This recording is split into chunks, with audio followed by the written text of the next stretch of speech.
ఓ ఉద్యోగిని లంచం ఇచ్చి లాడ్జి సీసీటీవీ ఫుటేజ్ చూసే అవకాశం దొరికింది. వీడియోలో రఘు కనిపించాడు. అతను రూమ్ 203లో ఒక బ్లాక్ హుడీ వేసుకున్న వ్యక్తితో పాటు వెళ్తున్నాడు.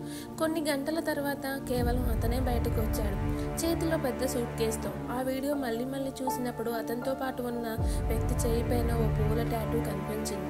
అదే టాటూ, అదే డిజైన్. నేను వెంటనే ఆ వ్యక్తిని గుర్తించడానికి ప్రయత్నించాను. అదే టాటూ ఉన్న మహిళను బయట చూసినప్పుడు నా హృదయం జల్లుమనిపించింది. ఆమెనే అనుమానించి ప్రశ్నించాలనిపించింది. కానీ ఆమె చాలా శాంతంగా, చల్లగా మాట్లాడింది. ఆమె మాటల్లోని చల్లదనం, కానీ ముఖంలో ఉన్న దారుణపు నిర్మోహమాటం నా హృదయంలో గుబురుగా కొట్టుకున్నాయి. ఆమెతో మాట్లాడుతుండగా నాకు ఫ్లాష్ బ్యాక్ వచ్చింది. రఘు అదే రూమ్లో ఆమెతో గొడవ పడుతున్నాడు. ఆమె సూది పట్టుకొని ఉంది. తర్వాత రఘు పడిపోతున్న దృశ్యం నన్ను గుదిగుదిగా వణికించింది. సూట్ కేసుతో ఆ హుడీ వ్యక్తి లాడ్జి కారిడార్లో నెమ్మదిగా నడుస్తున్న వీడియో టైం స్టాంప్తో పాటు చూసినప్పుడు నాకు ఒక స్పష్టత వచ్చింది. ఆడపిల్లగా కాకుండా బాధితురాలిగా గట్టిగా నిలబడాల్సిన సమయం